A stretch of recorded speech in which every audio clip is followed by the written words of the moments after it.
So welcome everyone to this class. I'm Judge Carmichael. Some of you may have taken my class a year ago. I gave my book. I'm the author of When Democracy Fell, Subjugation of Maryland During the U.S. Civil War. It's actually the first book written on the subject of what happened in Maryland during the Civil War. Talk about controlling the elections, the arrest of the Baltimore Police Commissioners, the arrest of the legislature, that sort of stuff. And I wrote it, and the front cover is actually the scene that my artist came up with of when the Union troops surrounded Talbot County's courthouse. When the beater judge and drug him out of the courthouse. Couldn't think of a better visual of what it would be like when our democracy starts failing than the military going in and dragging the judges from the courthouse.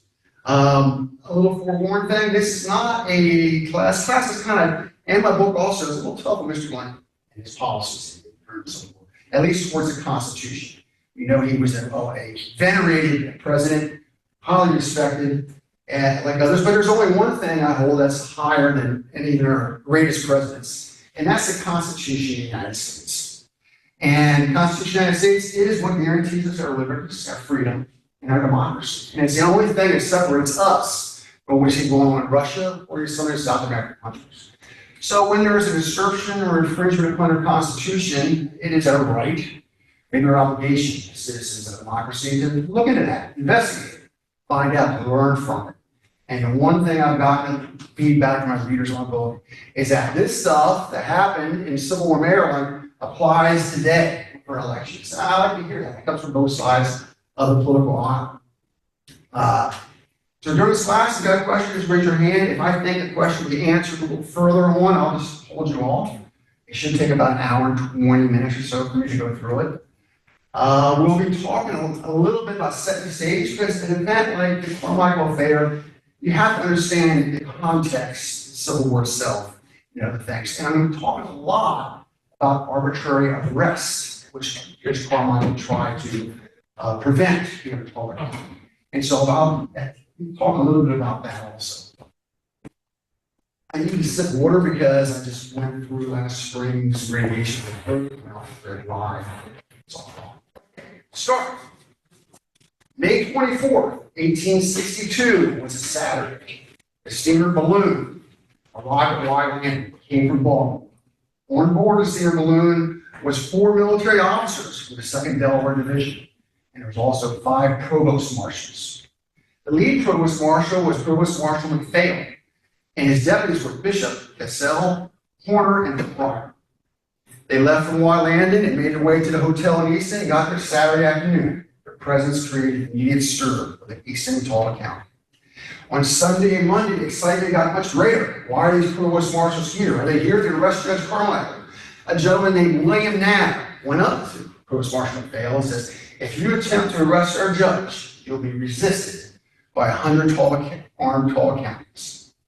Monday morning, Provost Marshal McPhail sent out one of his deputies to go along the rail line outside of Easton to the nearest telegraph office and telegraphed General Dix to send reinforcements. The reinforcements arrived. Again, we see the balloon at Wylandon. On mid-morning of Tuesday, the 27th, Provost Marshal McPhail had ordered them to be at the courthouse within the hour. Somehow the orders got a little misinterpreted, and 2nd Delaware was 2 companies on, by the way. Delayed leaving Wylandon, Provost Marshal McPhail and his 4 deputies were waiting outside the courthouse. They decided they could wait no longer. So they entered into the Talbot County Courthouse, and he marched into Judge Carmichael's courtroom. Judge Carmichael was holding trial. There was a full jury, prosecuting attorney, defense, people in the witness stands, in the gallery. Provost Marshals walked up to the bench. He goes, Judge Carmichael, you're under arrest. Consider yourself a prisoner. Judge Carmichael goes, under whose authority? Provost Marshal goes, under the authority of the United States. Judge Carmichael says, I don't recognize that authority. Deputy Provost Marshal Bishop then went up. Judge Carmichael went to sit there and grabbed him, pulled him out. Some accounts say he grabbed Judge Carmichael by his beard. He said, come out of here. Judge Carmichael resisted. Some accounts say he tried to kick Provost Marshal Bishop. Provost Marshal Bishop immediately pulled out his pistol. The butt end cracked Judge Carmichael over top of his head as far as he could. Split open, not his skull, but at least a head wound. Head wounds, as we know, are a very bloody mess. Blood was found everywhere. Judge Carmichael continued to resist, so Deputy Provost Marshal Bishop continued to beat the judge over top of the head until he basically quit resisting. He went unconscious. District Attorney, prosecuting attorney, called that, James C.W. Powell, tried, along with William Knapp, who was a guy who tried to come to Carmichael's assistance, seeing how bad he was being beaten. They were grabbed by the provost marshals, and they also were beaten. The crier of the court, Elixir Pastel, seeing what was happening, ran to the window and tried to call for the county sheriff to the window. He was grabbed by the provost marshal and put down and said, "Do not move or we'll beat you also." It happened just like that. By that time, the second Delaware had arrived at Talbot County Courthouse, and they took up their positions, including around the bar, 125 of them, ready to fend off any Talbot County that might come to the aid. A doctor was called in Justice Carmichael's wounds, and after the doctor got the bleeding stopped and disaddressed the wounds, the judge was literally dragged from his own courthouse. It was still dazed, semi-conscious. The whole procession then continued to Y Landing. It's not known whether they even gave Judge Carmichael a carriage ride or where they forced him to march.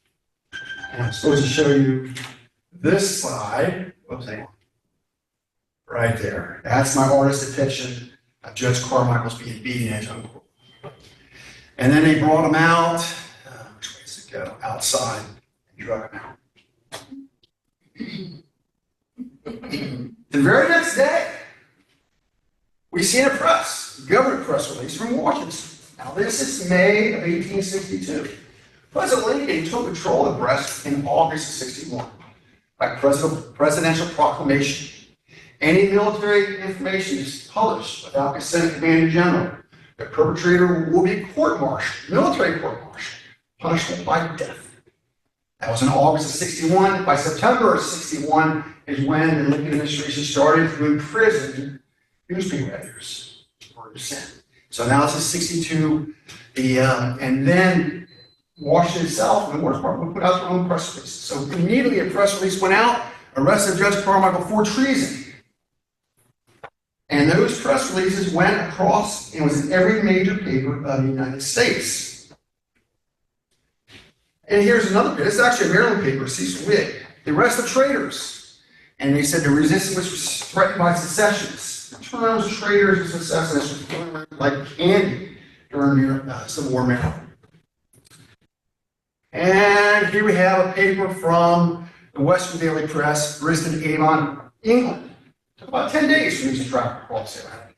Every major paper in Europe said Judge Carmichael was in prison for treason. Read it on the back to that became the history of the event. That Judge Carmichael was imprisoned and charged with treason. Until about 4 years ago, when I was doing my own research. I looked at the Maryland State Archives and had a biography of Judge Carmichael, arrested in prison for treason. So I went along and said, "Yeah, that's not right." And they wrote back and said, "You're right, Mr. Callahan, he wasn't." And they said, "Well, we got that little bit from the papers that were published, the news put out by the federal worker." And they changed it. That was the Carmichael event. Okay, now I'm going to back up a little bit and we're going to set some stage. And why? Because it happened in the context of the Civil War. And a lot of people just don't really understand much about the Civil War. They think it's a big battle against good versus evil to forever abolish slavery. And just going to talk very briefly. What caused the Civil War? And historians will still to this day debate that. I have a very simple solution. Well, it was secession that caused the Civil War. Duh. Southern states seceded, there's a battle. Then you got to ask what caused secession. And if anyone in here has taken Mr. Raymond Burns' class, we have a whole lot about that. And when you get what caused secession, slavery and states' rights. That's what a lot of people say. And I say, yes, slavery and states' rights. Obviously, original seven southern states seceded because they wanted to protect their institution of slavery. Not that they thought that slavery was going to go away right now. But because they wanted to allow slavery in the West Territories, in the new states. And up until that point, states were allowed into the Union in pairs, pretty much, to keep that balance of power, to protect slave states in the Senate. The Congress The House had already been pro-North because of the population increase in the North.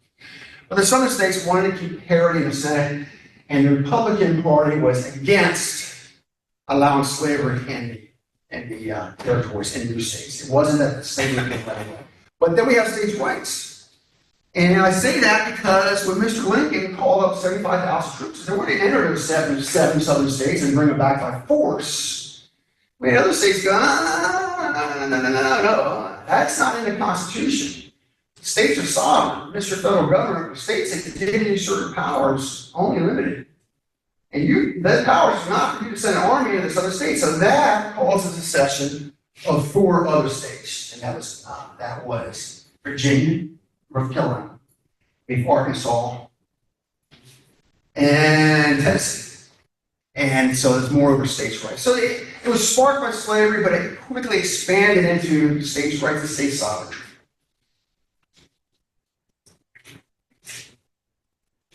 I believe a big cause of the Civil War is a flaw in the Constitution itself.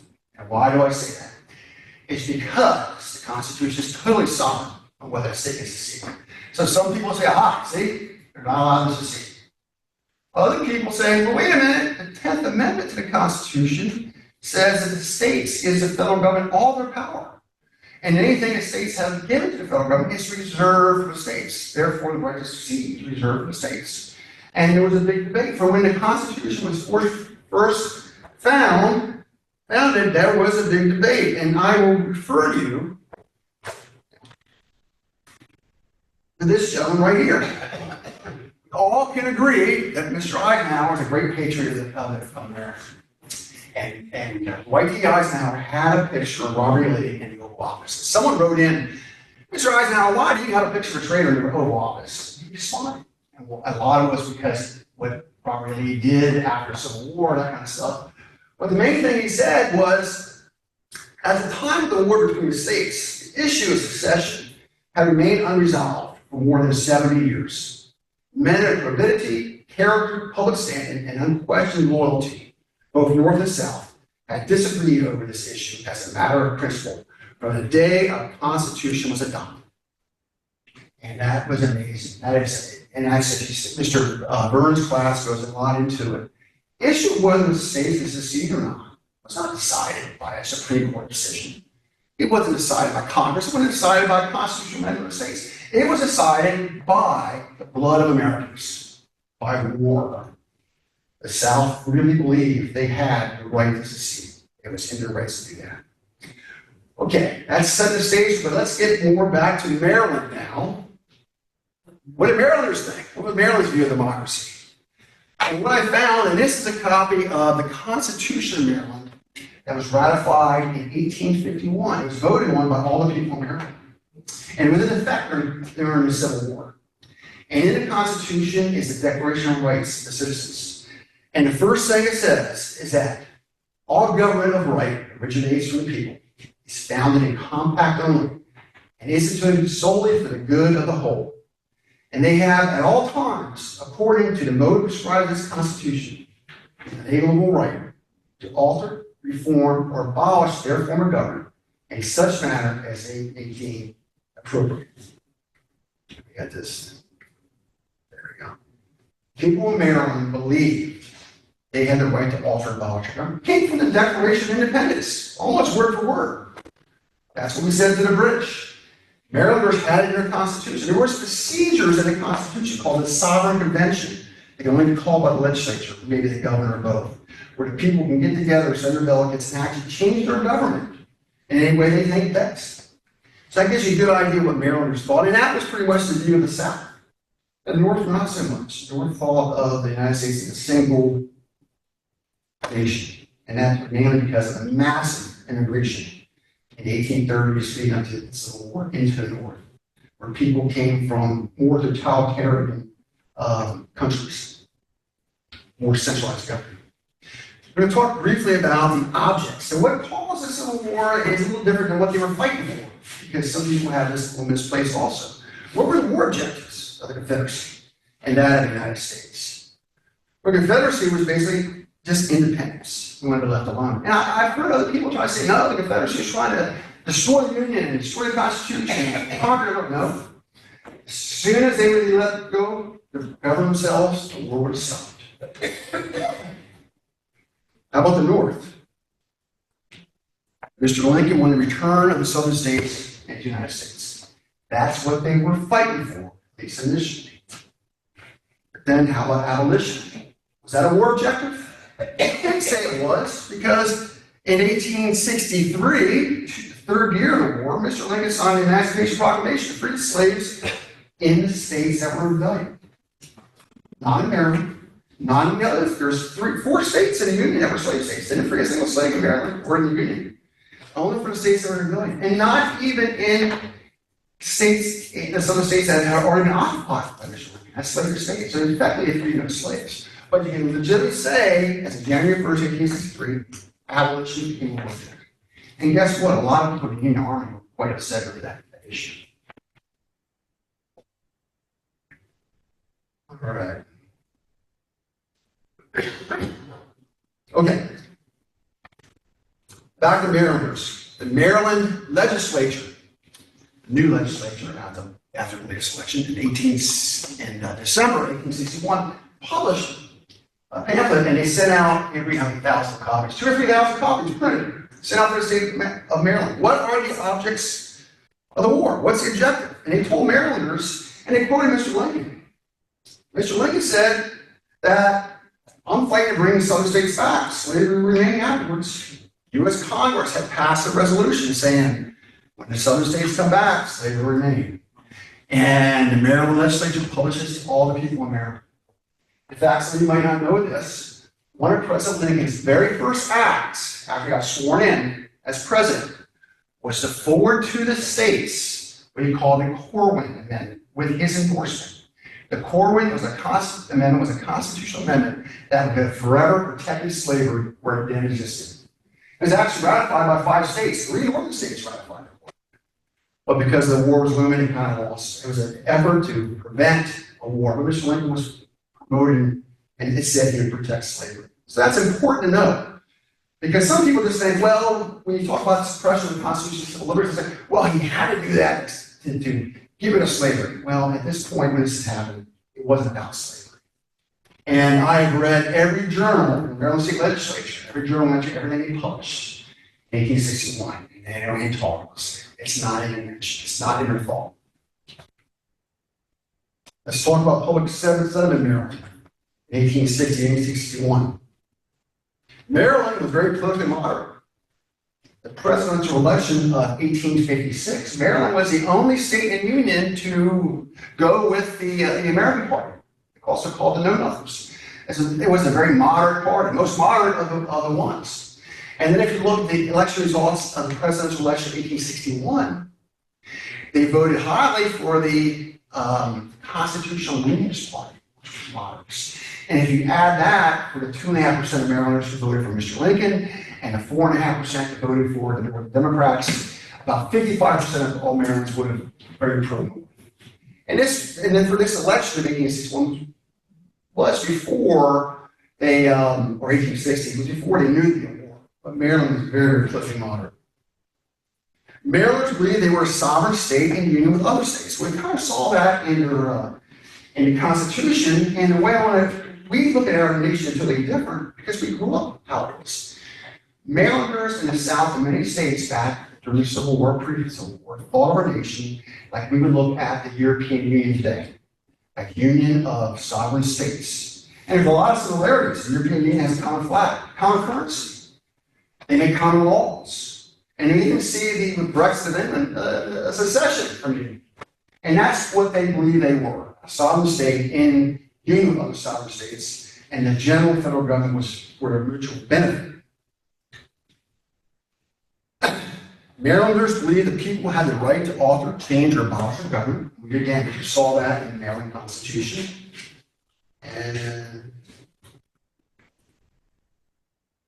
they were very united against the military coercion of the states. And this goes back to some of the earliest Maryland historians, Thomas Scarf and Andrew Page, who said that regardless of your political affiliation, of what political party you believe, Marylanders stood shoulder to shoulder that military coercion of a state by other states by the federal government was grossly unconstitutional.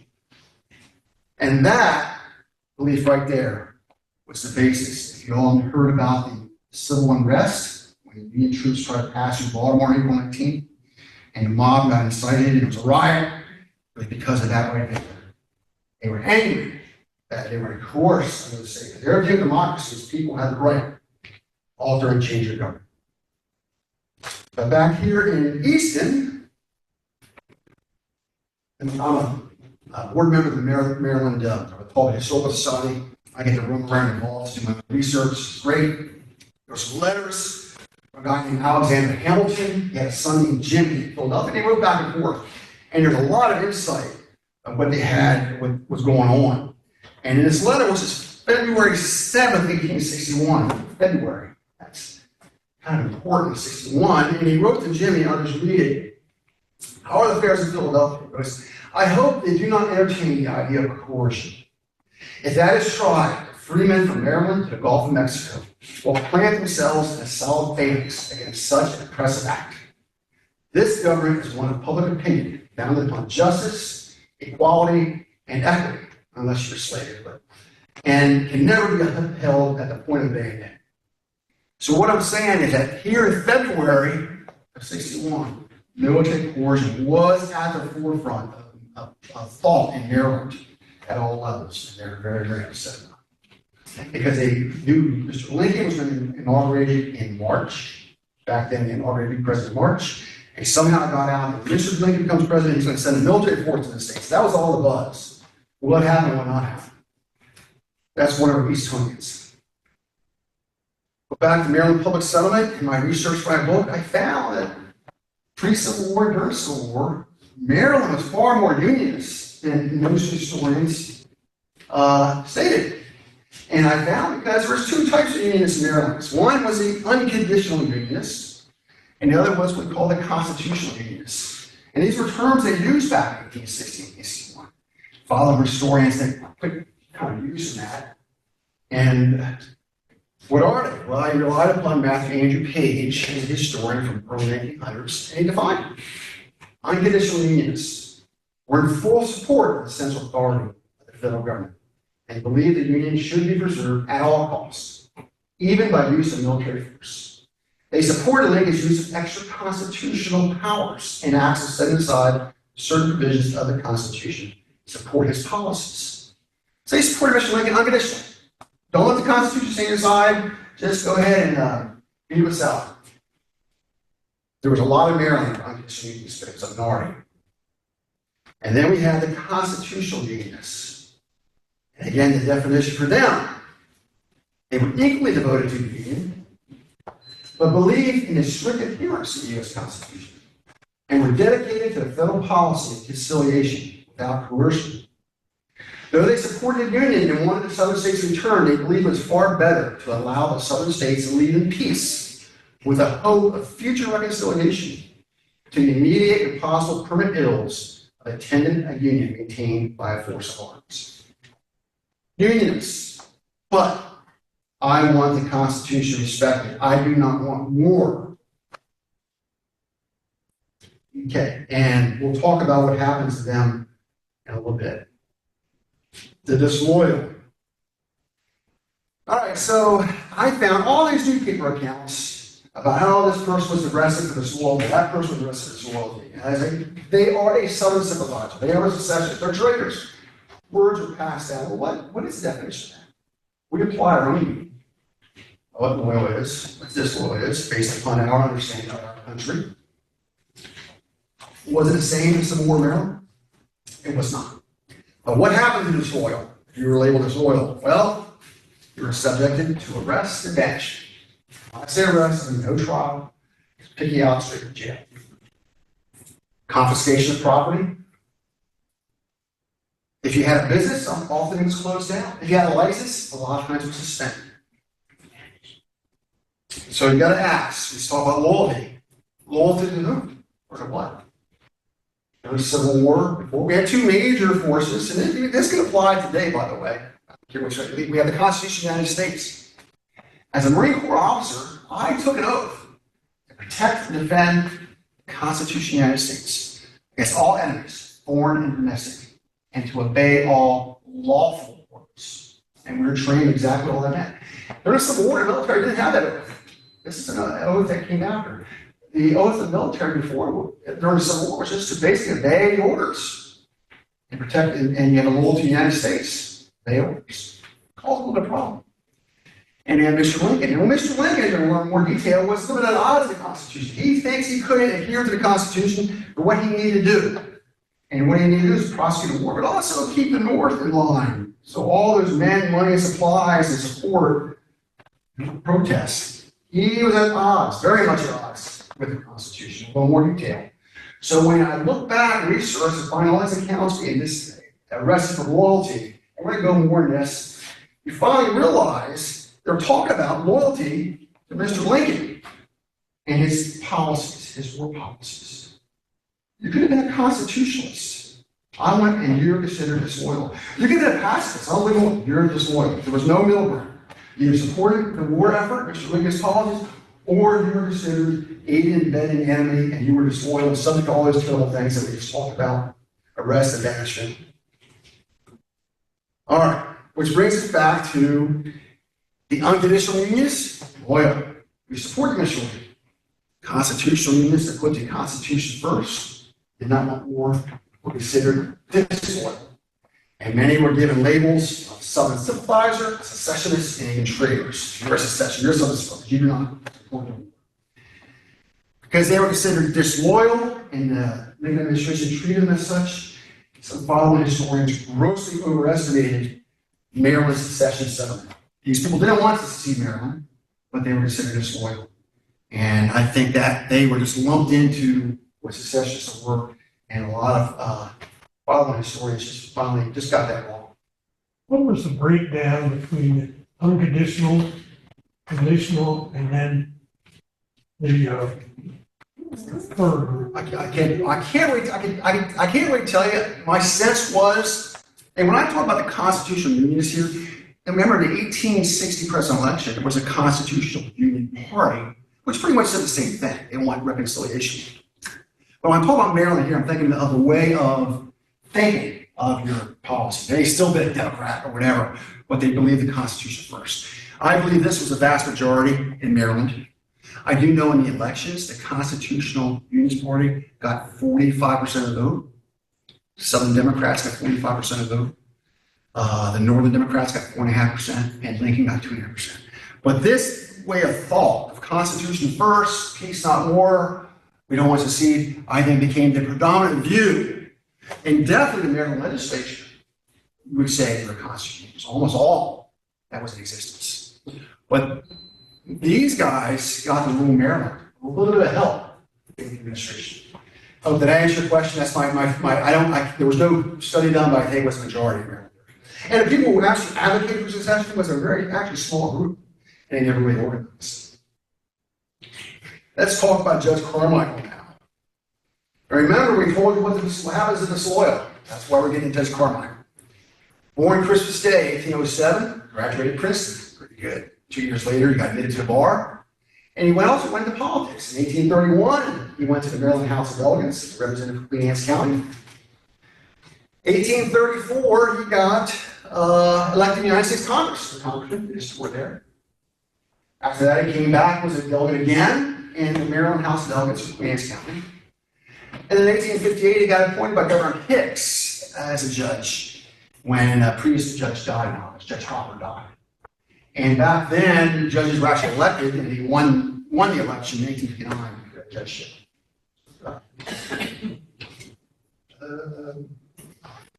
Judge Carmichael attended the Baltimore conventions, the January and February conventions. We got some historians that really got this mixed up.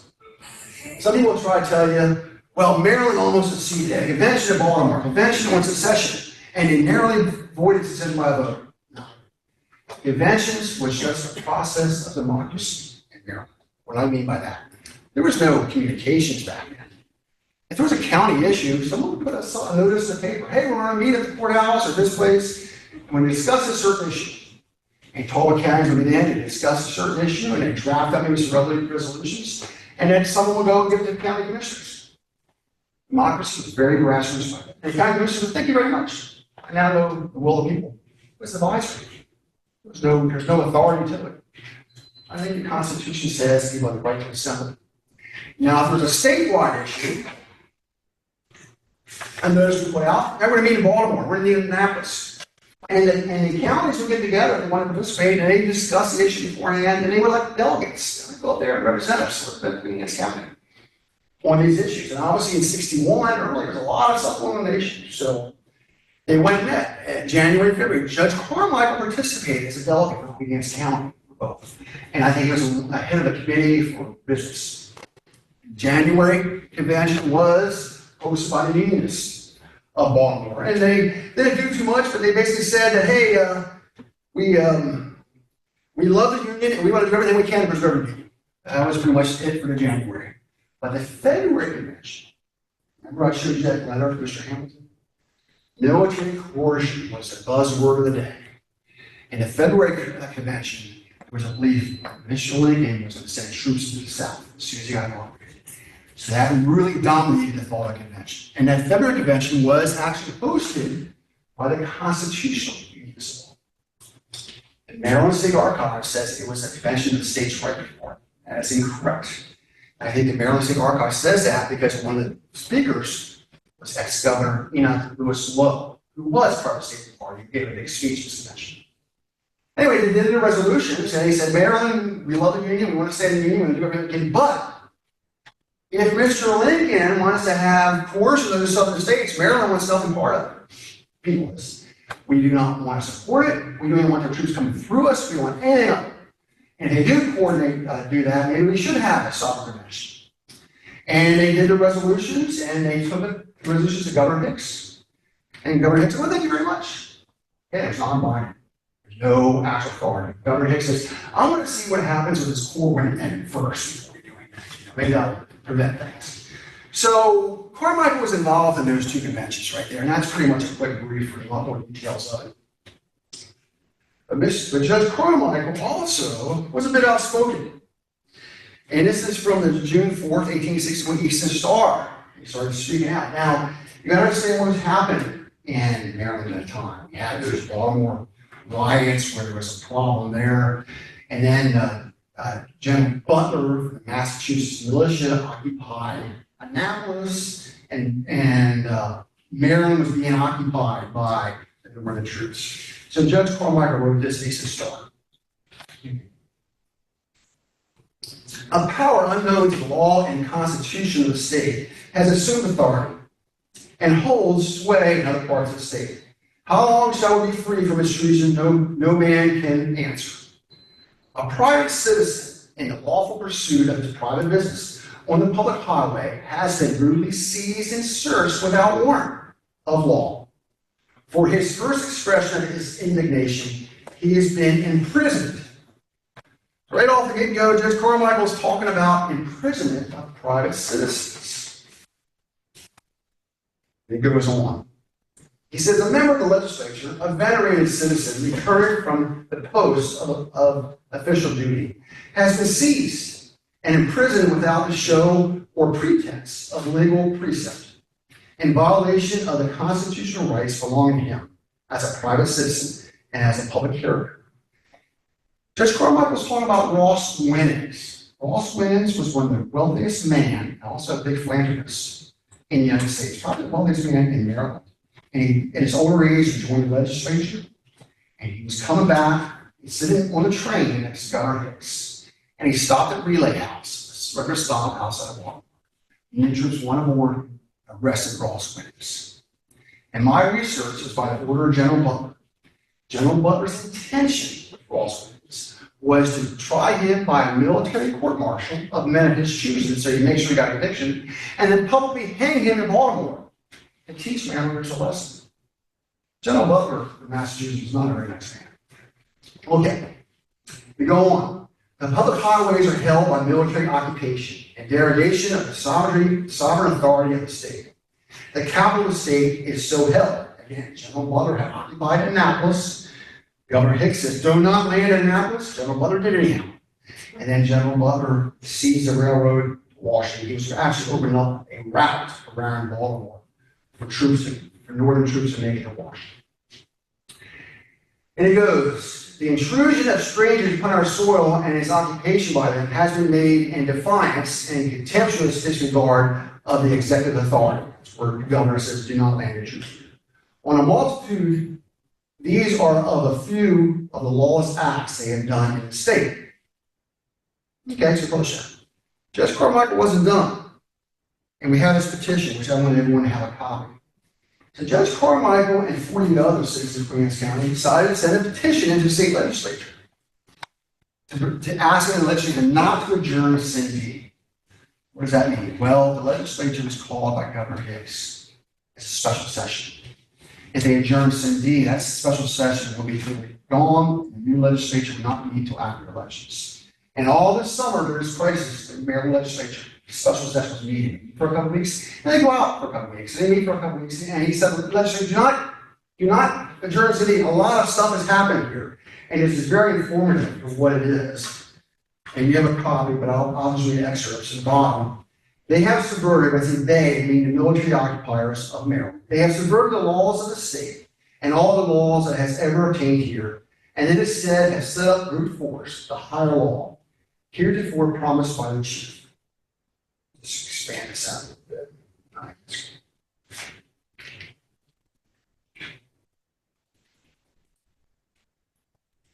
Let me see, make sure I got that right.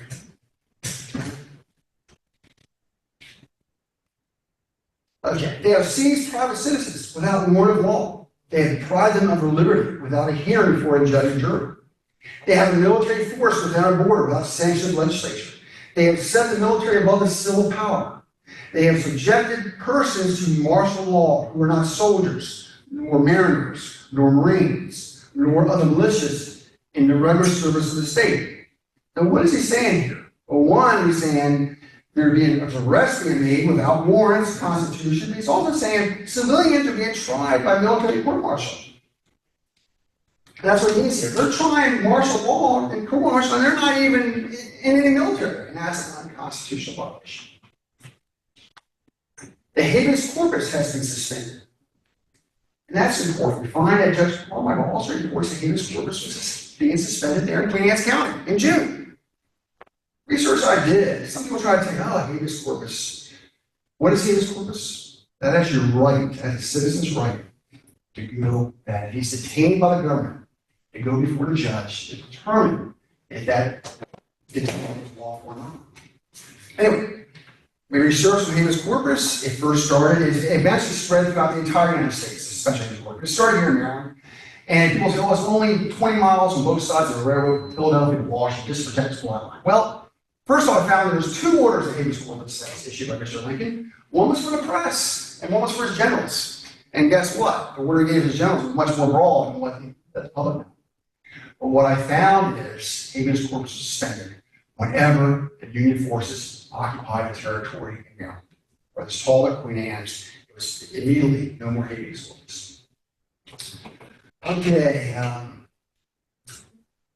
The right, Carmichael goes on, the right of the people to bear arms has been infringed, and the militia of the state is being disarmed, thereby depriving us of the best security of a free state. Second Amendment violations. And what we found also, Governor Hicks was part of this. Shortly after the civil unrest in Baltimore, April 19th, Governor Hicks had some private meetings with President Lincoln. Their records are totally gone, can't find. But shortly, right after his private meetings, Governor Hicks became very, very pro-Lincoln in his policies. And one thing Governor Hicks did is ordered all the arms of the Maryland militia turned over to the federal forces, taken to Fort McHenry. The legislature investigated this, and Governor Hicks has a violation of the Maryland Constitution for doing that. Governor Hicks was rewarded after he left office. Abraham Lincoln made him a general in the army. He couldn't really serve because of his health. And later he was appointed as a senator for Maryland. So he got rewarded. But the governor was actually going around cooperating with the Union military. Just on Maryland. So here in Easton, June 13th, 1861, Union troops showed up, raided our army, raided the whole of everything we had, and left. which is important. You start hearing about Maryland when it's seceded, many arms, and weapons. Anyway. You think part of this, Lincoln, when he was inaugurated, came in, he had to sneak through Maryland Yep. to get to Washington. Right. It sounds like it might be because there were other southern states that didn't secede, and they didn't have Correct. these measures against them. It's almost like a retaliation. Well, no, because what my book is the first on Maryland. A friend of mine sent me something about Delaware, of how the elections were also manipulated. I think it was developed in 4 states. No one's written about it. But the thing when Lincoln had to sneak through there, it was investigated by Congress and found out to be a real threat. And other people say it was Alan Pinkerton had generated that to get publicity for his agency, for his, security forces. So, the mayor of Baltimore wrote about that. There was no threat to Lincoln. I know Congress had actually investigated, found no credible threat. But that is a legitimate point. Lincoln did have to sneak in the middle of Lincoln Baltimore. Okay, where are we? Okay. In Carmichael. On the Sabbath last, an armed force, strangers and aliens to the state, was marched into a neighboring peaceful village. Private citizens were arrested on the high road without imputation of offense against any law, an act of outrage perpetrated by outlaws, bearing the authority of the person who was styled the governor of Maryland. On yesterday, a gang is similarly armed and bearing the same authority visited our county town and subjected our people to the like oppression. This day they are traversing the county, invading the sanctity of our homes, alarming the children and the tender sex, with many rifles in one hand and the governor's warrant in the other. So he's definitely talking about constitutional violations. Again, arbitrary arrests. Here we end up. They go, they who ask your honorable bodies to adjourn are the Confederates of the governor and of these outlaws. The undersigned are citizens of the state of Maryland who hold as their highest obligation their allegiance to the state. They are fully conscious of the obligations which their relation to the government of the United States imposes. They do not lose sight of the fact they are citizens of the state in union with those states who hold the government of the United States. But they do not recognize any power that in that government except such as was delegated at its adoption and are expressed in the Constitution. And with all deference to the presence before which they come with their petition, they pronounce and denounce the exertion of power manifested in the acts above recited or assertion.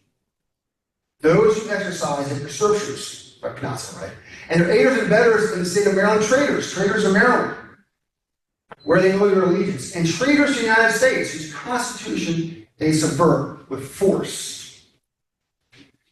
I know I got one lawyer in here. Any other lawyers in here?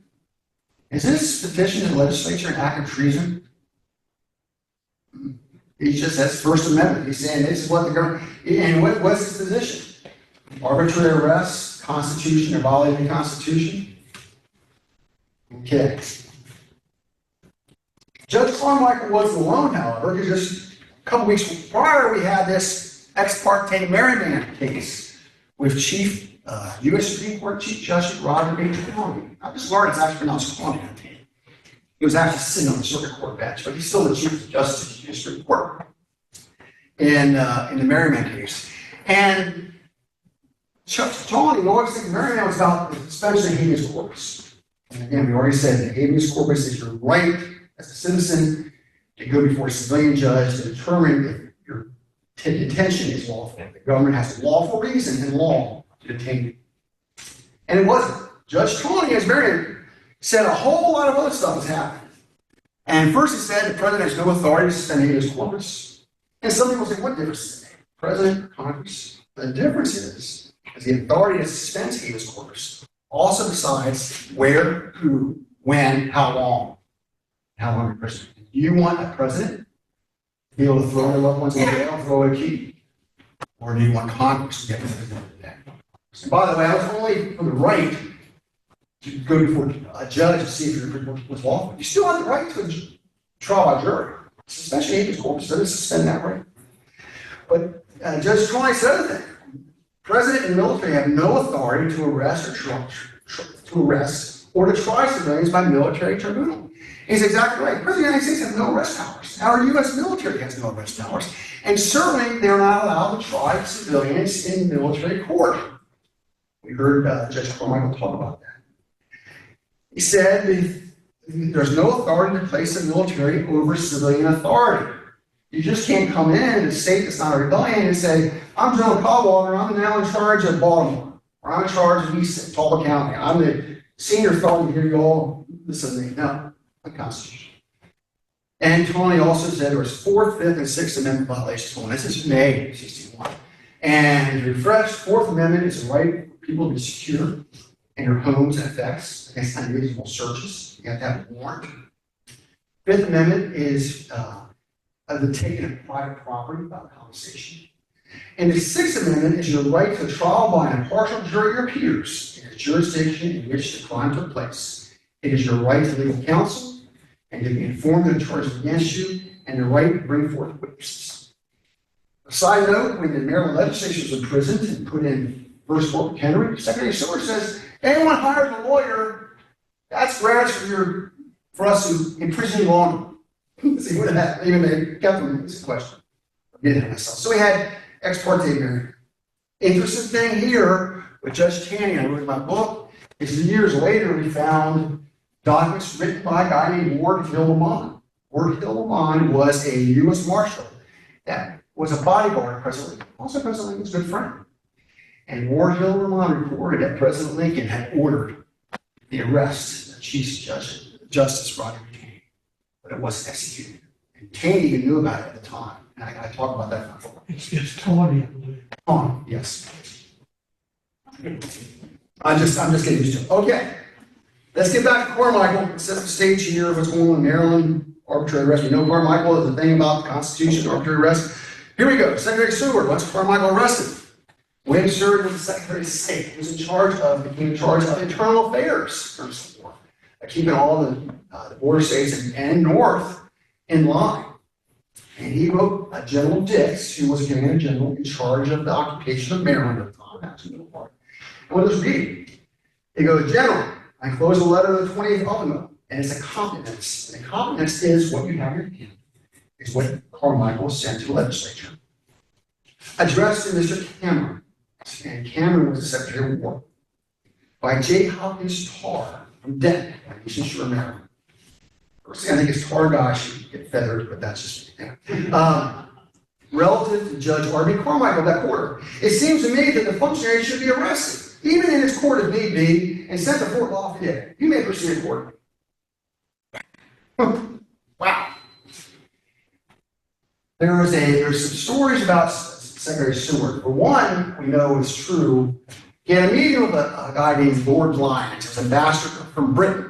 Because during all these arrests leading up to the elections afterwards, a lot of British subjects were arrested also. Some were sailors and stuff. So Lord Lyons had a meeting with Secretary Seward, and Seward said, well, it's all about the elections. Elections will soon be over, and then it'll subside. Well, they didn't. And then there's another story about at the same time, which is more of a myth, but it's true. Secretary Seward goes, hey, you see this little bell on my desk? I can ring this little bell and have any person in the United States arrested and imprisoned. I have more power than the Queen of England herself. That may be a myth. It was actually published, but it was true. He did. He could have any person arrested. And you see how here he's not sought. You may proceed accordingly. I was arrested because he wrote that treasonous paper he had. All right.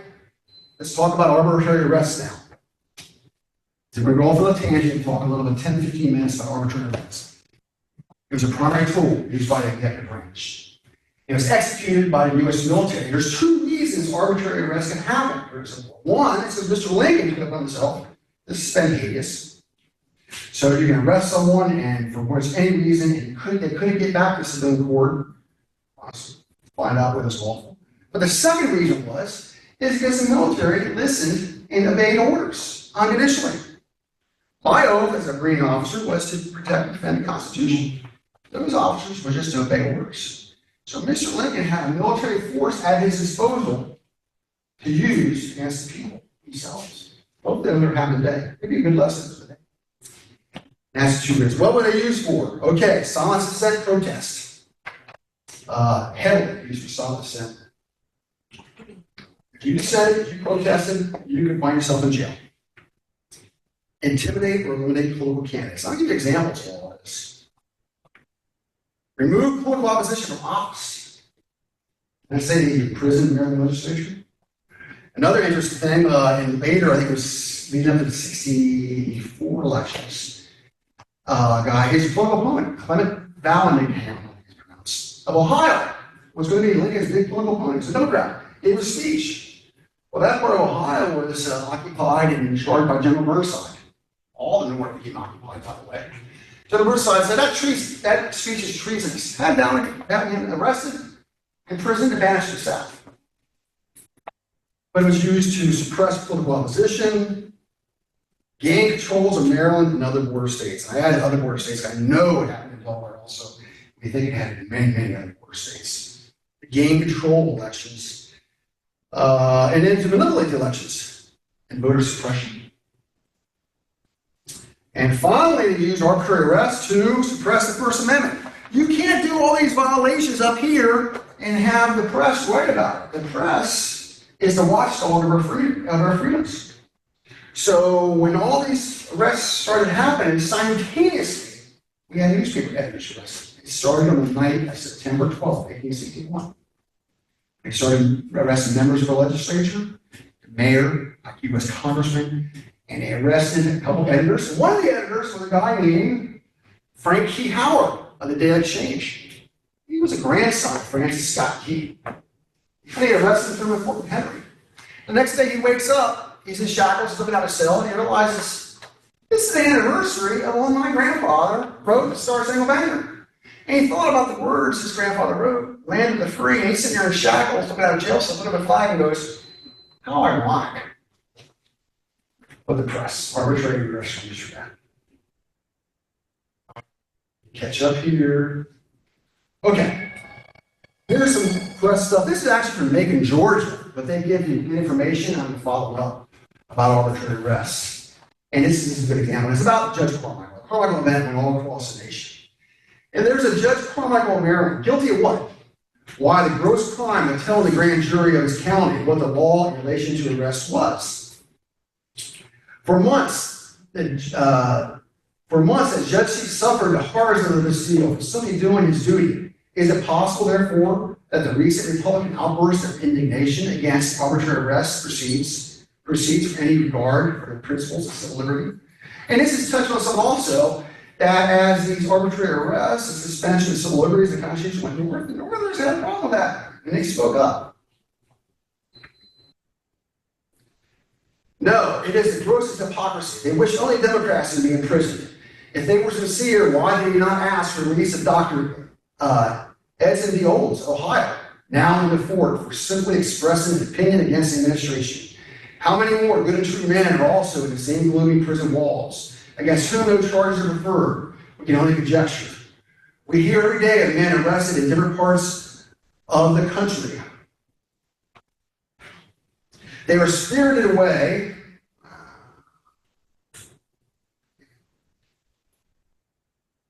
Their friends and their families know not whither. Some dark and noisome prison vault receives them. And they are burned alive. Where is D.A. Mahoney, Esquire, of the Duke Herald, the central organ of the Iowa democracy? Where is Mr. D. Sherwood, editor of the Fairfield, Iowa Union, another editor, recently snatched from his family by Lincoln kidnappers? Where is Judge Allen? You can help me.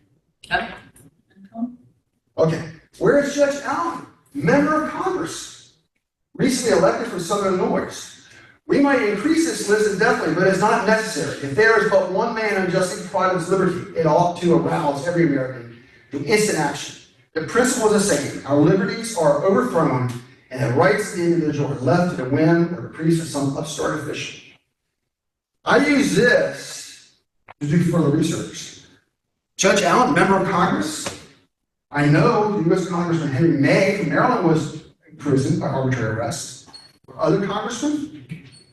The beauty now with an app called newspapers.com, you can easily search thousands of historical newspapers by keyword. All I had to do is put in Judge Allen, boom, instantaneously. And here's someone I found. Trina's not going. I don't know why the batteries. Okay. And this is from the Chicago Tribune, Northern paper. Arrests, depositions, incidents, etc. A few days since, I telegraphed to the Tribune the fact of the arrest of Honorable W.J. Allen, member of Congress from the old 9th Congressional District. Judge A.D. Duff, Reverend James Nelson, Judge J.H. Mulkey, and other prominent citizens of Southern Illinois upon the general charge of treason and aiding and giving comfort to the enemy. Remember how I said that you were disloyal, they would use that argument of treason. And Mr. Lincoln says that if you're not for me, then you're getting aid and comfort to the enemy. We know that by what they call the Cornyn letter. Lincoln wrote that himself. So this is a heck of a clue. More judges in prison, reverends, yes. Preachers. Preachers were required to say good things about Mr. Lincoln. If they did not, they got arrested. If they went for peace, they got arrested. That's how it was. It all started here now.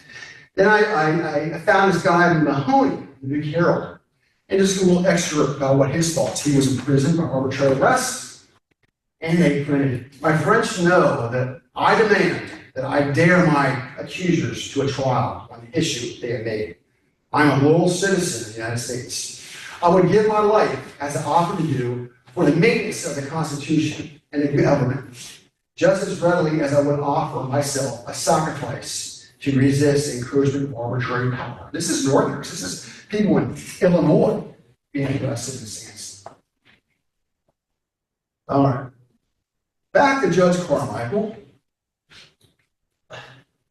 Did it get? What should I point this at? Okay. I'm just wondering if it went to sleep. Can you, on the side, there's an on-off switch. Can you turn it off and back on? Yes, slide it back and then forward Okay. again. So now I found a dispatch between General Dix and Governor Bradford.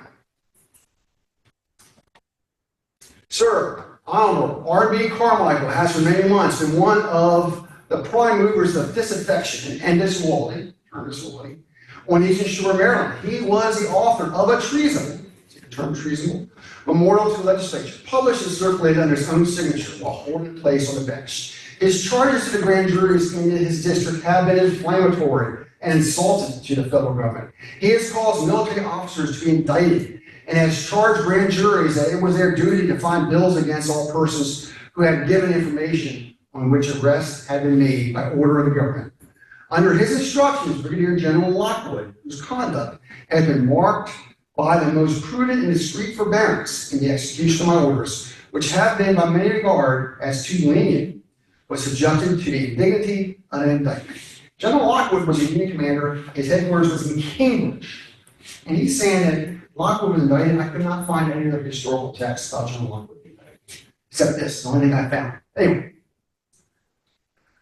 this man is a dishonor to the bench. He is a dishonor to the loyal state of Maryland, and I have forborne to take any measure regarding him by the advice of gentlemen on Eastern Shore.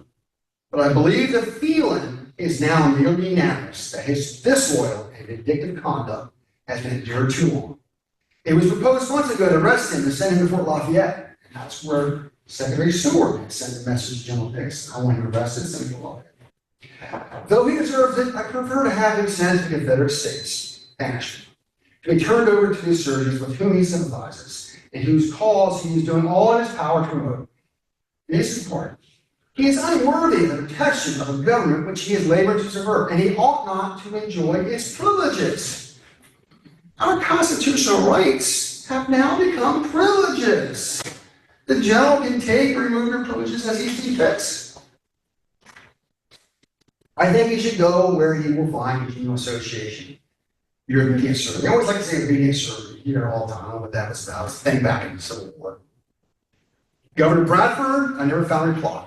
I did find reference where General Dix said, Governor Bradford said, do what you want, but I never found a reply from Governor. Okay, so now let's get more of Judge Carmichael.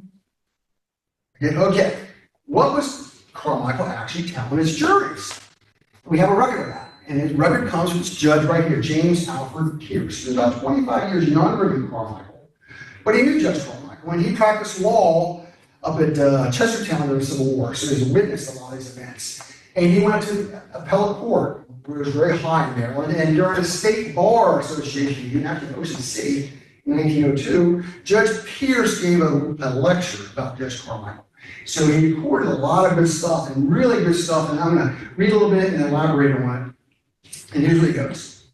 The shallow and vindictive statesmanship of those who surrounded the president was to treat the state as alien or conquered province, and her people as public enemies. The civil power was overborne and military rule established on its ruins. Hundreds of peaceful citizens, guiltless in deed or thought, were arrested without warrant of law by military force, without even a charge of crime, and were denied any form of trial. The marshal of police and the mayor of Baltimore risked their lives to protect the Massachusetts soldiers from the mob which beset them, and the police commissioners of the city were thrown into government dungeons. The legislature of the state were invaded and dispersed, and the most distinguished law-abiding members were consigned to gloomy dungeons beyond the state. What's he talking about here? Again, we talked about the civil unrest in Baltimore. The troops passed through. What happened? I told you how the citizens of Baltimore became a riot, bricks were thrown, Massachusetts troops firing into civilians. It was a mess. What happened? The first person on the scene was Mayor Brown of Baltimore City. And he marched right beside those federal troops and put his own body between those federal troops and the mob. Calm down. The next person on the scene was the chief of police, George King, a squad of his men. And they put themselves between the mob and the troops to protect them. They drew their revolvers and told the civilians of Baltimore, anyone who crosses the line will be shot and protect them. Then, with all the turmoil very quickly in Baltimore, militias started arriving unasked. The city of Baltimore was shut down for about 3 weeks through passage of troops, and opened back up for passage of troops on May 9th. And from May 9th through June 27th, thousands of Northern troops passed through Baltimore under the protection of the Baltimore police, under the police commissioners and Marshal King. Then, on June 27th, all of a sudden, 1,000 soldiers showed up at Marshal King's home in the middle of the night, arrested, boom. The next morning, the military officer in charge of Baltimore goes to the police commissioners, you're all relieved. I'm having a provost marshal run the police force. Whoa. Police commissioners, very distinguished men, they were appointed to the position by the legislature. And this is unconstitutional. And what did they do? They sent a protest to Congress. And this is a copy of the protest in the Maryland State Archives, with the legislature also. Saying this is unconstitutional. They are violating the sovereignty of Maryland, blah, blah, blah, blah, blah. And this is gross violation. They've done nothing wrong. We protected the police, we protected everything. And then I say that protest, what happened to protesters?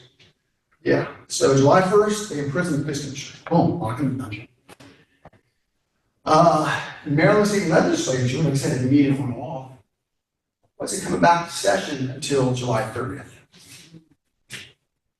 And when they did, the sole thing the legislature did, and they only session for 1 week, was to address the arrest of the police commissioners and the overtaking of the police force of Baltimore by a provost marshal. By the way, all the police officers quit, and the police officers were replaced by federal police. They were known as the chief police or the federal police. And the legislature created this very, very large protest. Report and resolutions of the Joint Committee of the Senate and House of Delegates of Maryland upon the reports and memorials of the police commissioners and the mayor of the city council, also sent reports. And for short, we call this the Wallace Report after the chairman, 17th Wallace. And what they did, the last thing the legislature did, is that they said, we're going to print 25,000 copies of this big protest. It was very, I'll read some of it. This is a portion, it's 25 pages. And we're going to send it out throughout the nation. To everyone to protest. And here's one of the things it says, and they said in it, there is but one recourse left to us, and that is to appeal to the public opinion, the sense of right of the whole country, to call upon the free and true men everywhere in our own state and our sister states to lift their voices for the rescue of the Constitution before it shall have gone down into the vortex, whose narrow and rapid circles have already swept its great bulwarks around the rights of the people of Maryland. And this would be the legislature's last act. And this one tough. When I said they had met all summer, what did they do all summer? First thing they did, they said, we're not going to see Maryland. No. Second thing they did is that we're not going to do anything, you should hostile to the government. But they would protest all summer long. They're protesting occupation of Maryland and violation of the Constitution. It culminated in this big protest right here. And you see, August 6th is when they signed it, and they affixed their names, who voted yay and nay for the court. You see, J.L. Jones of Polk County voted yay. Henry Holiday Goldsboro, senator from Polk County, voted nay. Here's what happens next. The next day, and I was going to paraphrase one more of this, read the book, or a class on General Chin next week, go deeper in this. The very next day, President Lincoln takes control of the press. Any military information published without consent and approval of Command General, the offender will be published by military court martial subject to the penalty of death. He clamped on the press. Boom. A week later, the War Department starts putting out press releases. And what do these press releases say? Hey, we got intelligence. The legislature of Maryland is coordinating with the Federal Army. And we got good intelligence. The legislature is going to issue an ordinance of secession. And then the Federal Army is going to cross the Potomac and attack Washington in the flank. And oh, by the way, there's that General Tillman down in Sherman. He's at Accomack right now, raising a rebel army. And that rebel army is coordinating all this also. And they'll come up and block Washington, so Washington didn't force. Wow. It wasn't one article, it was a series of articles. A few days later, what we told you before, reassured with more assurance of truth, we found out more information about this. Very detailed, 4 or 5 articles. Every major paper in the United States. I found it in every major paper in Europe. Every single one. Remember, protests got you in prison. But you just can't arrest the legislature. You gotta have a reason to arrest the legislature. Even Mr. Lincoln.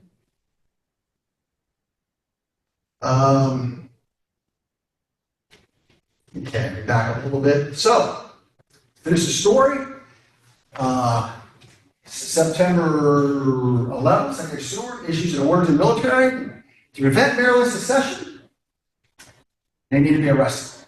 September 11th. September 12th in the morning, a full page of the New York Herald had a map of 200,000 Confederate forces ready to cross the Potomac, seen as a coming decisive conflict. The Maryland legislature issued an order of secession, and these Confederates are coming across. That night was when the arrest began in Baltimore. Legislature members that were there, 5 or 6, the mayor of Baltimore was arrested, and the newspaper editors. And then on September 17th, 3rd Wisconsin was waiting for the rest of the members to return to Frederick, and they arrested them. Here's what I discovered by multiple sources. The 3rd Wisconsin were only ordered to arrest those who voted yay on that Wallace report and to find and destroy all copies, which they did. They even went to Annapolis and arrested the printer who printed the report to make sure that report did not get out. I even found an excerpt from the 3rd Wisconsin himself who wrote the paper in quotes. That's what they were ordered to do. The legislature were ordered was imprisoned because they were not supporting Mr. Lincoln's war efforts. They wanted to be neutral. They were protesting. Mr. Lincoln needed loyal people in the United States legislature. If they had to have a reason, and my book goes into much more detail. Harold Holzer writes about Lincoln and the power of the press. Lincoln believed public settlement was everything. You had to get public settlement. So then, when the legislature was arrested, the whole public goes, "Oh, no wonder we heard about their secession plans. No wonder you did." And more false reports went out. All right, back to Carmichael and Judge Pierce. Talk about Carmichael, the spring jury. How many on time? Got an hour and 20 minutes, right? Okay. At 3 o'clock is when you're done, so you've got about 20. I got 23 minutes over here. Yeah, right up there. They said spring jury terms in Judge Carmichael's circuit had been held before any of the violations of law of which I had referred had occurred. That's not right, true. Here's where you get the good part. But during the summer, a number of military arrests were made in several of the counties, and as the time drew near for the election of the various county officers, these arrests increased in frequency. Military camps were established at various points to overall voters who did not favor the candidates of the Union Party. And soldiers were made the tools of the base and cavalry element, which made merchandise as professed loyalty. In Queen Anne's County, where Judge Carmichael resided, the clerk of the circuit court was Madison Brown, a lawyer of distinction and a former partner to Judge Carmichael. A few days preceding the November term of that court, he was arrested by United States soldiers and carried before the colonel in command at a camp in Centerville to answer to some imaginary charge of treason. He was paroled, however, before the court was over. The instigators of the outrage, believing that his arrest would indicate the power and purpose of the government to override all law and would strike terror in the hearts of the citizens of the state. He says Madison Brown. The judge didn't get who Madison Brown was. Madison Brown, for the election, the statewide election in 1861, was a big candidate. Here is it's the peace ticket, by the way, and this is the ticket for actually Talbot County. Benjamin Howard was running for governor. Madison Brown was running for president. And if you notice here, running for surveyor was Jeff Tillman. I think he won. This is the 61 statewide elections. And the 63 statewide elections got worse. 63 statewide elections after the Democrats of Talbot County, nominated candidates, the provost marshal came in and arrested everyone. Every single one. Put them on a $1,000 bond. Probation. Do not run for office. Okay. Why were the Baltimore police commissioners arrested? No. The story's been figured out. Because so the federal government could take control of the Baltimore elections. Police commissioners were tasked by the legislature to run the elections and ensure they're free and fair. Baltimore was 1/3 of the voting population of the state of Maryland. And that's now the federal government has their hands on it. Afterwards, election judges quit in protest en masse. Why was the Maryland legislature arrested? Well, we already said they had political protests in the Senate. They didn't want to support the war effort at all. They wanted Maryland to be neutral. Great vacancies needed to be filled in the upcoming election. Every member of the House of Delegates was up for election, half the state Senate and the governorship. And they needed these people gone. They were not supporting the war effort. And to ensure Maryland would be controlled by unconditional unionists who would support the war effort with men and money. And I'm not just saying that. This is the Baltimore Sun, the day after the election. I'll read part of it. The election history, arrests. The state election, and for magistrates, constables, and surveyor, took place yesterday. But after a short time, there was no interest manifested by the Democratic voters. Throughout the city, as soon as the polls were open, the federal police began to make arrests and continued until the police stations were filled to repletion. The charges upon which they were arrested were disorderly conduct, holding treasonable tickets near polls, using treasonable language, and attempting to pollute the ballot box by offering to vote treasonable Democratic tickets. Wow. And I call that a smoking gun. But Baltimore, we were having the First Amendment suppression, so Baltimore's going to say this is unconstitutional. A week later, they put out the voting numbers throughout the state. And Baltimore, because they had 1/3 of all the voters, was the primary target for voter suppression. And the Baltimore Sun compared it to the presidential election of 1860. And this is the current election of 1861. And we see the voter turnout was down by 33%. But in my research, I also found that before the 61 elections that other counties were occupied and troops were sent out to these other counties. In every county that was occupied by Union forces, voter turnout was down by at least 5%. In the counties that were not occupied, voter turnout was up 5%. So we know what happened in Maryland. They got an unconditional unionists as governor. Almost all the seats for House of Delegates went to unconditional unionists, supported Mr. Lincoln. And it was very few exceptions. Went totally in Mr. Lincoln's favor. 61 elections, 63 elections were absolutely amazing. They gave you color-coded tickets, and you had to walk through a gauntlet of soldiers holding swords, and they would tell how you vote because they had tickets. That was the 63. The next election. There we go. Back to Judge Carmichael. What did he say to the grand jury to his charge itself? Judge Carmichael charged the grand jury that these arrests were arbitrary and unlawful, and it was their duty to present those who made and instigated them.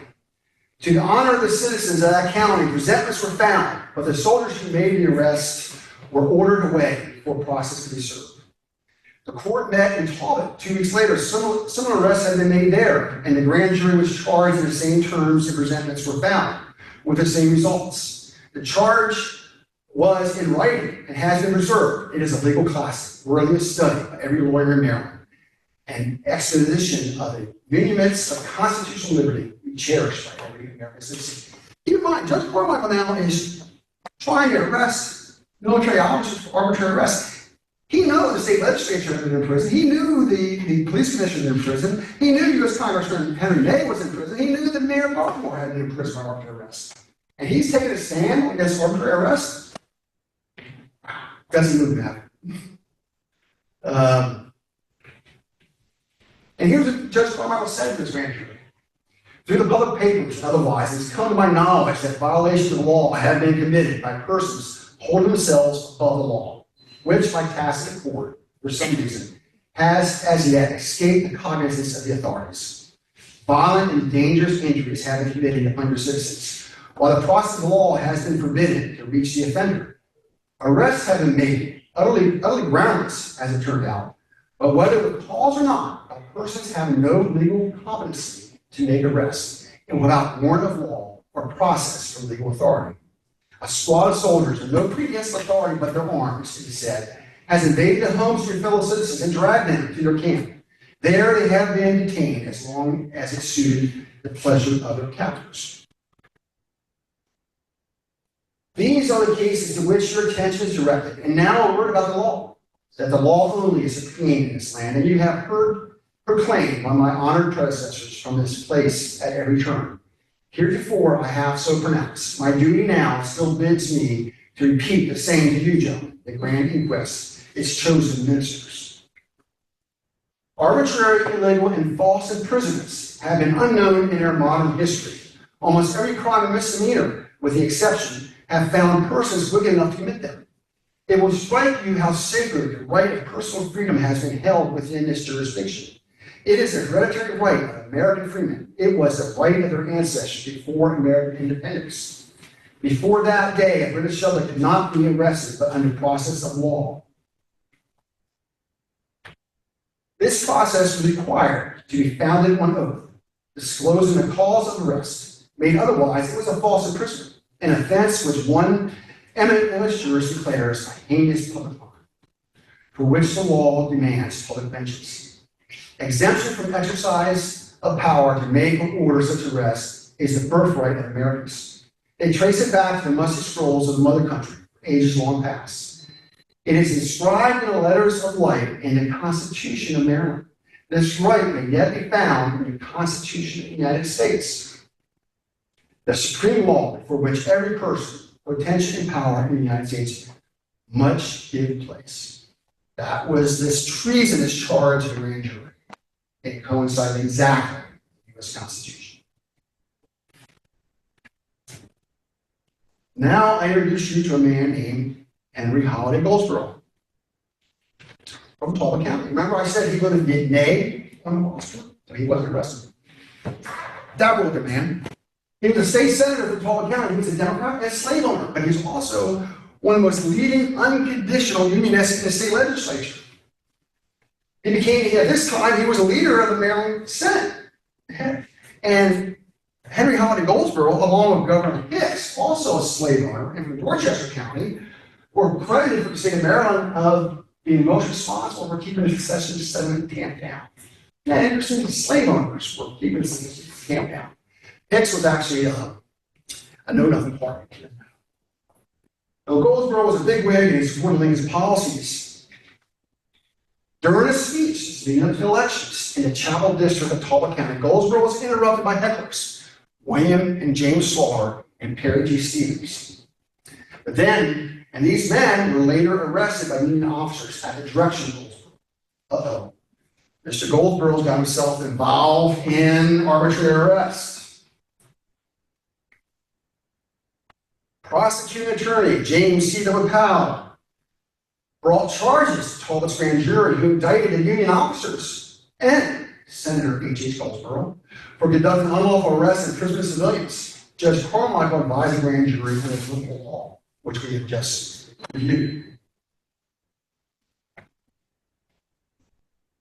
The Union officer indicted was just transferred out of the jurisdiction, but Goldsboro lived here in Easton. He can't leave. And he was to stand trial in May 1862 for participating in an unlawful arrest and imprisonment of civilians. And now we have the smoking gun. The whole story behind Judge Carmichael. And it comes in the form of a dispatch from General John Adams Dix to Senator H.H. Goldsboro directly. Sir, I sent 4 officers who were summoned as witnesses in your case. I also sent Mr. McPhail and 3 policemen well armed. It is desirable that the bill, which I suppose the district attorney has presented to the grand jury, should be ignored, or found a true bill that you should have your trial at once. I am disposed, however, to defer to your judgment. And if you have unquestionable proof that Judge Carmichael has uttered treasonable language, you define what treason is, in his charge to the grand jury, and that the officers of the court have been so biased and are so controlled by the disloyalty of the judge as to render fair trial hopeless, then the Deputy Provost Marshal, Mr. McPhail, is authorized, on consultation with you, to arrest him and bring him before County. This, as you will readily understand, is an act of power which would only be justified by strong necessity. But considering your own position as senator and your familiarity with all the circumstances, I am willing to act on your judgment. At this distance, I cannot, for want of this full knowledge of facts, give Mr. Field positive instructions, but leave him to exercise under your advice and sound discretion. If you think the force I said likely to be resisted, the arrest had better be postponed, and I will send a military guard. General Adam Dix did a punch his collar here.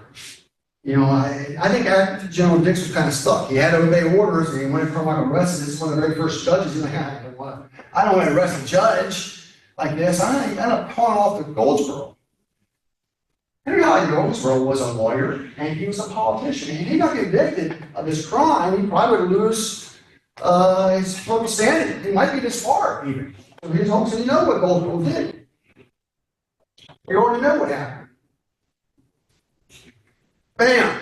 Go in and beat the judge, drag him to the courthouse. The prosecuting attorney also had to be arrested. If you want the case to go away, you gotta get rid of the judge and the prosecutor. And he also, Ulysses Pascal, the trial court, was imprisoned, and William Knapp was imprisoned for about 7 months. I told you about that.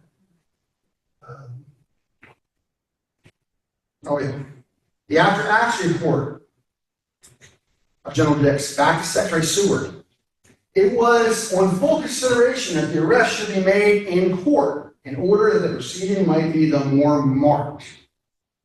We're going to teach these people a lesson of who the real authority is in here, in Maryland, in Tulsa County. And it's not that Constitution, not that judge, it is a military as ultimate authority.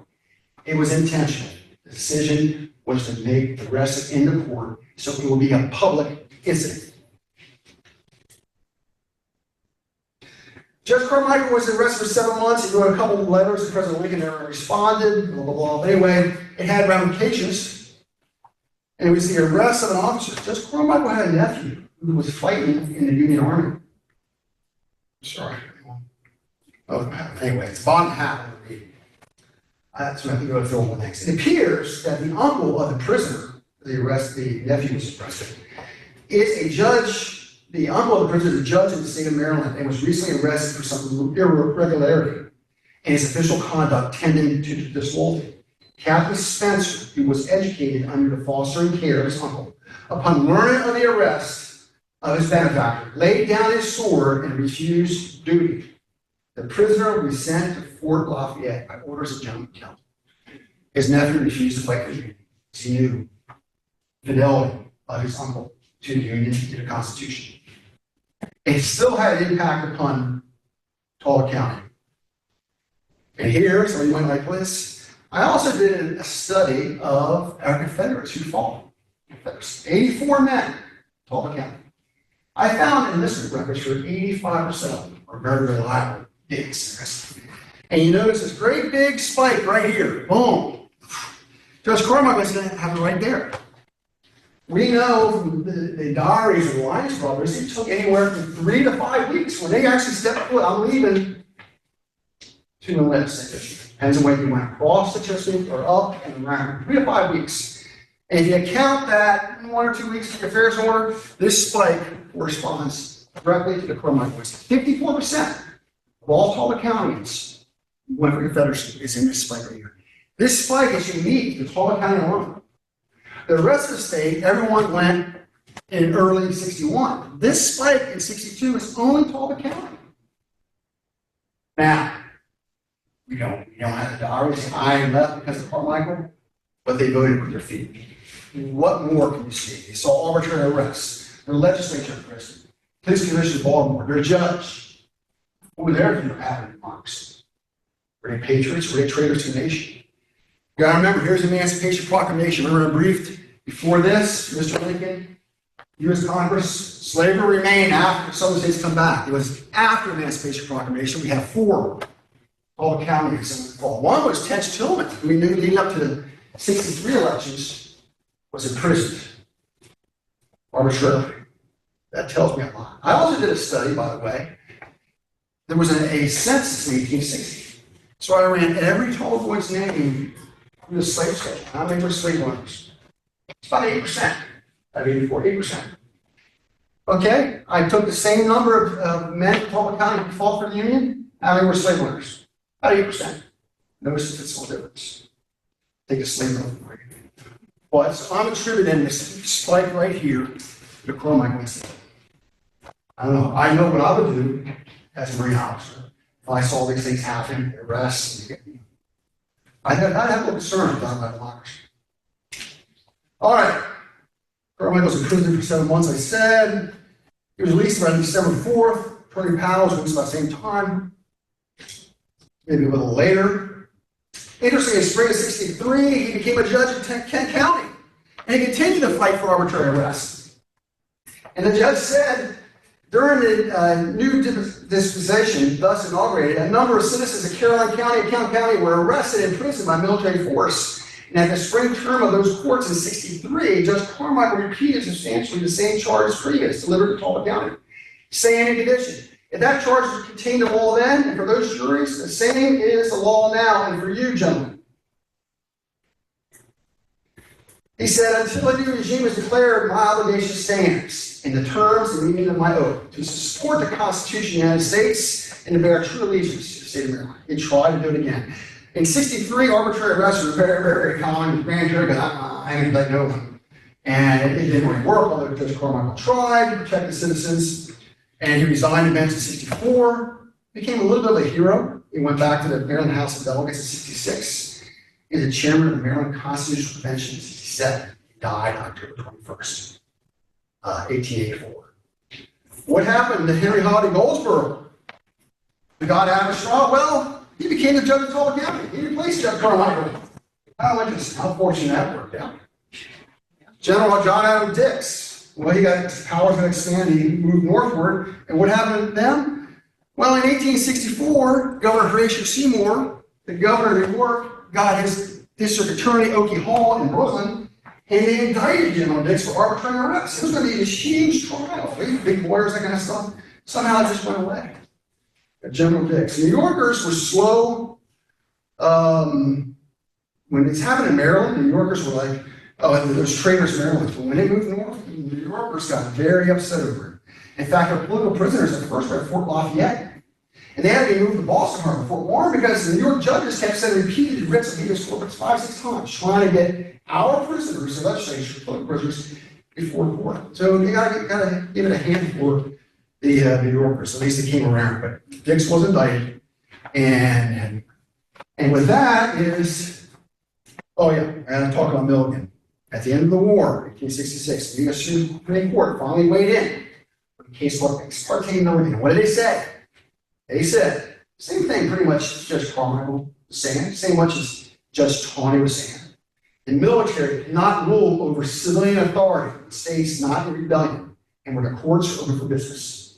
Got a problem with someone? You got to go through civilian courts. Trying civilians by court-martial is unconstitutional. Only military members is subjected to military law. particularly in states that have not been done.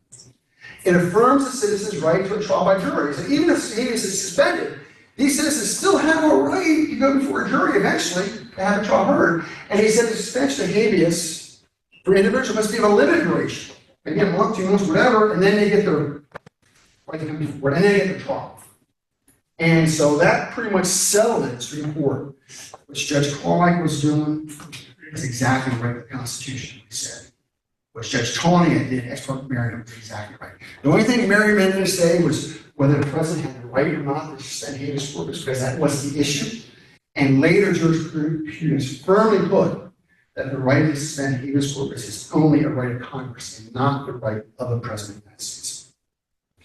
And I think I'm out of time, but that's the end. So if you want more information about all the shenanigans that happen in Maryland, we only touched the little Indian part. My book has a lot more details. It has 900 footnotes that reference 1,100 sources, primary sources. And you see a lot of these from the official books. So that's all I had. I hope you enjoyed it. I hope you learned a little bit. I hope you can